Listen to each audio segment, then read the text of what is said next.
अस्सलाम वालेकुम स्टूडेंट्स, मैं हूं उस्मान बसरा और आज हम लोग फ़र्क देखेंगे मैट्रिक और ओ लेवल के दरमियान। सबसे पहला फ़र्क जो है, मैट्रिक वो नेशनल लेवल का इम्तिहान है, मतलब पाकिस्तान के अंदर ही सिर्फ उसको कंडक्ट कराया जाता है, जबकि ओ लेवल जो है ये हमारे पास इंटरनेशनल लेवल का इम्तिहान है। इसमें ऑल ओवर द वर्ल्ड एक कमेटी बनती है जो इसका सिलेबस भी डिफ़ाइन करती है और इसके इम्तिहान भी वो कंडक्ट करवाती है और पेपर भी इसका इंटरनेशनल लेवल का होता है। सब और मैट्रिक जो होता है ये हमारे पास उर्दू मीडियम और इंग्लिश मीडियम दोनों के अंदर होता है, लेकिन अमूमन ज़्यादातर बच्चे जो हैं वो उर्दू मीडियम को अटेम्प्ट करते हैं और कुछ बच्चे ऐसे भी हैं जो कि इंग्लिश मीडियम में भी इसको अटेम्प्ट करते हैं। और जो ओ लेवल है ये हमारे पास इंग्लिश मीडियम के अंदर होता है। इसको पढ़ाया भी इंग्लिश मीडियम में जाता है और इसका इम्तिहान भी इंग्लिश में ही कंडक्ट कराया जाता है। इसमें उर्दू का कोई ऑप्शन नहीं है।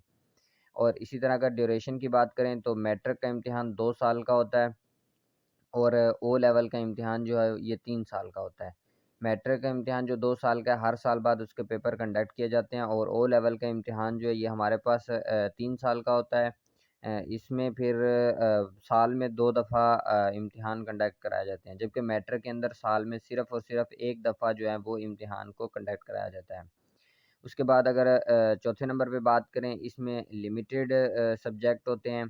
मैट्रिक जो है उसके अंदर हमारे पास लिमिटेड सब्जेक्ट होते हैं, वो चंद एक सब्जेक्ट जो हैं वही उनमें से ही हमने चूज़ करना होता है, जबकि ओ लेवल के इम्तिहान में अनलिमिटेड बहुत ज़्यादा सब्जेक्ट उन्होंने डिफ़ाइन किए होते हैं, आप उनमें से अपनी मर्ज़ी से चूज़ कर सकते हैं। अब इसी तरह बात करें बैरून मुल्क जाने के लिए, अगर आपने मैट्रिक की हुई है तो क्योंकि साफ़ ज़ाहिर है वो उर्दू मीडियम में है या फिर वो अगर इंग्लिश में भी है तो उसका लेवल बड़ा लो होता है। उस इंग्लिश का लेवल बड़ा लो है और फिर ज़्यादातर टीचर्स इसको पढ़ाते तो उर्दू में हैं, तो वो फिर आपके लिए बैरून मुल्क में मुश्किलात पैदा होती हैं। ओ लेवल जो है ये अगर आपने बैरून मुल्क जाना है, मतलब अगर आपने मैट्रिक करने के बाद या एफएससी करने के बाद आपने डायरेक्ट जाना है वहाँ किसी भी फ़ॉरेन कंट्री में, जैसे अमेरिका हो गया, यूके, कनाडा ये वो, तो फिर आप ओ लेवल करें ताकि आपके लिए आगे जाकर आसानियाँ हों।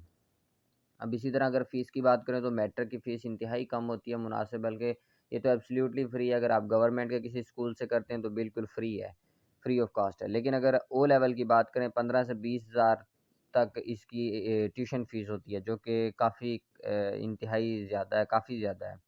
एक आम छोटे घराने के लिए जो आम तबका होता है उसके लिए ये मुश्किल है। अगर इसी तरह मैट्रिक की बात करें, ये हमारे पास रटा सिस्टम होता है, इसमें याद कराया जाता है, मेमोरी चेक की जाती है बच्चे की, इसके अंदर मतलब बच्चा किस लेवल के याद कर सकता है, रटा किस लेवल का उसका।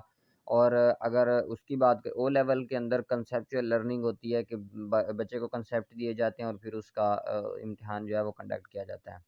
अब इसी तरह अगर हम बात करें सिलेबस की, तो इसके अंदर मैट्रिक के अंदर इंतहाई सादा सिलेबस है, सीधे-सीधे से सब्जेक्ट होते हैं, उन सब्जेक्ट के अंदर से पेपर बनता है और वही पढ़ाए जाते हैं। जबकि ओ लेवल जो है ये बड़ा वसी और कॉम्प्लेक्स किस्म का इसका सिलेबस होता है और आपको इंतहाई मतलब वो इतना कॉम्प्लेक्स होता है कि बच्चे को फिर उन उन कॉम्प्लेक्सिटी को जब वो देखता है तो अपने ज़हन से सोचता है, फिर उनको थिंकिंग कराई जाती है ना, गहरी थिंकिंग। जिसकी वजह से उसका माइंड खुलता है और वो बड़े-बड़े जो कॉन्सेप्ट हैं उनको अपने ज़हन में बिठा लेता है। और अगर उसी तरह इम्तिहान की बात की, वो साल में 1 दफ़ा होता है, वो साल के अंदर 2 दफ़ा कंडक्ट किया जाता है। इसी तरह अगर जो मैट्रिक का इम्तिहान है, ये बड़ी बात है, ये नंबर बेस करता है। मतलब जैसे 1100 में से टोटल 1100 मार्क्स हैं, तो 100 में से आपने अचीव करने हैं नंबर्स।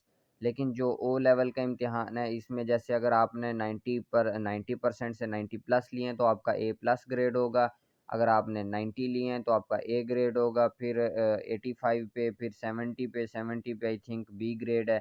इस तरह इसके ये ग्रेडिंग सिस्टम होता है, ग्रेड पे बेस करता है। इसके अंदर नंबर्स नहीं बताए जाते, इसमें सिर्फ़ बच्चे का इम्तिहान कंडक्ट किया जाता है, फिर एक टेबल दे दी जाती है, इस टेबल के ज़रिए आपने ना मतलब वो बच्चे को कंडक्ट कराना है। उस टेबल के ज़रिए आपने अपना ग्रेड देखना होता है, वो बाकायदा आपको जो रिज़ल्ट कार्ड मिलता है उस पे लिखा हुआ होता है कि आप बच्चे का फ़लाँ ग्रेड है, इस ग्रेड के अंदर ये फ़ॉल करता है।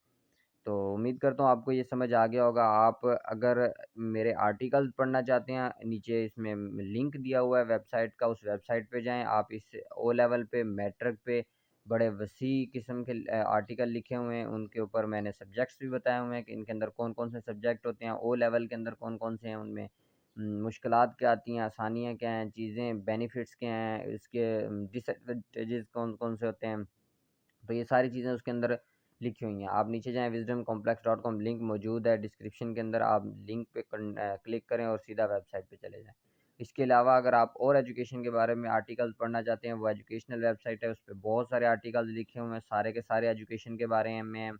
और इसके इसके अलावा जैसा कि अगर आप सिर्फ़ और सिर्फ़ मैटर के बारे में पढ़ना चाहते हैं, तो आप फिर उधर चले जाएँ। अगर आप सिर्फ़ ओ लेवल के बारे में, तो आप उनके अलग-अलग आर्टिकल्स भी लिखे हुए हैं और दोनों का कंपैरिज़न करके इनमें डिफ़रेंस क्या है, एक टेबल बनाकर भी इसका डिफ़रेंस दिया गया है।